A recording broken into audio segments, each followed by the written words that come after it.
The election was rigged, and Rupert Murdoch should have talked about it. But Rupert Murdoch doesn't believe he can win a court case on that. But Rupert Murdoch's wrong.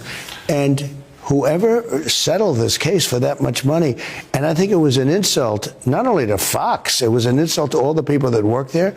It was an insult to everybody that knows what happened during that election. Number one, they didn't use the legislatures. Number two, if you just look into modern times, just look over the last couple of months. The FBI dealt with Twitter. They call it Twitter files. That was former president and current indicted retiree Donald Trump explaining to British weirdo Nigel Farage why he thinks Fox should have fought on in their defamation case. Trump is sure Rupert Murdoch would have won if the case had actually gone to trial. And you should really trust Donald Trump. He lost over 60 court cases trying to overturn the 2020 election. He's kind of an expert. Look at the 51 different... I have no doubt Nigel, about look that. at the 51 different intelligence agents, so-called intelligence agents. They all lied, 100%. They lied. All of this stuff is cheating. And then you look at Truth to Vote, where hundreds of thousands of ballots were stuffed in the ballot boxes. They were stuffed. And it's on camera. But if you can't prove it in a court of law... Well, you can prove it there. The judges never got a chance to look at it. And the judges, frankly, they're very disappointing because they were afraid to do anything, including the Supreme Court. Oh boy, it's been a minute since I farmed through the rich manure of a Trump brain dump, so let's break all that down. First off, no, the courts did not find that the FBI lied about their involvement in election fraud because, as you know, there was no election fraud for them to be involved in. Trump also says he's seen video of a shadowy liberal group tampering with thousands of ballots. The fact that every single judge Trump has filed a lawsuit with has said that's not real doesn't seem to deter him, because in the end, Trump knows the real reason he's losing in court. It's because judges are just too scared of Joe Biden to tell the truth. But let's dig more into Mr. the former President Trump's grand strategy for how Fox could have won their lawsuit. And to be fair, Trump's strategy is flawless, except that it isn't much of a strategy so much as it's just straight witness tampering. They've weaponized, you would know this very well, they've weaponized the Justice Department, they've weaponized the FBI. They're doing things that a communist country would do, a Marxist country. What's going on is sick. And what they do is they're unbelievable at cheating on elections. With you, I don't have to worry about saying that because, if you say that on Fox, they want to cut you out. They cheated on elections. Had Rupert Murdoch backed his people, he wouldn't have had any liability.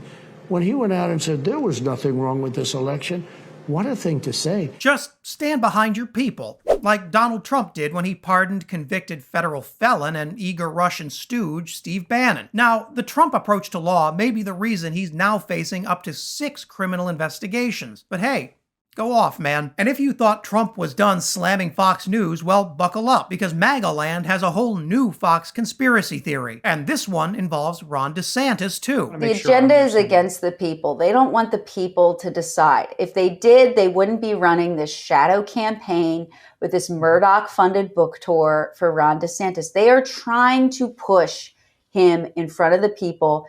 It's astroturf, basically. It's not organic. It's not something that just happens. No, it's very calculated, and it's trying to nudge the audience into accepting something that's really not even reality. And Donald Trump would know a thing or two about artificial candidates built by Fox News. In 2016, he was one. And he knows just how powerful having Fox behind you can be. Yeah, and apparently George Soros is involved too.